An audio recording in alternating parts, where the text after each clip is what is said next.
টানা 3 match draw করার পর অবশেষে জয়ের দেখা পেল রিয়াল মাদ্রিদ।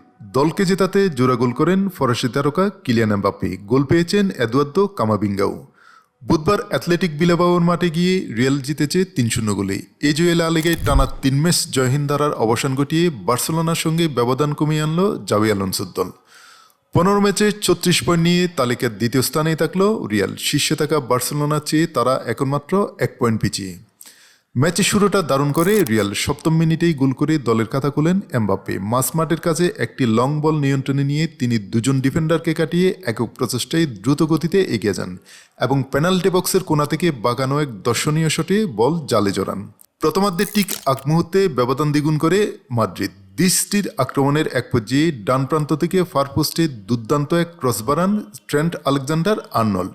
সে বল এমবাপ্পে হেড করে 6 ইয়ার্ড বক্সের ভেতর পাঠালে খুব কাছ থেকে হেড করে গোল করেন আরেক ফরাসি তারকা কামাভিঙ্গা। দ্বিতীয়ার্ধে রিয়াল খেলার গতি কিছুটা কমিয়ে আনলেও এমবাপ্পে থামেনি। 59তম মিনিটে বিলবাও গোলরক্ষক উনাই সিমনকে নির্ধারিত জায়গার খানিকটা বাইরে দেখিয়ে বক্সের বাইরে থেকে আরেকটি বাঁকানো শটে নিজের দ্বিতীয় গোলটি করেন এই ফরাসি ফরোয়ার্ড, যা রিয়ালের জয় নিশ্চিত করে।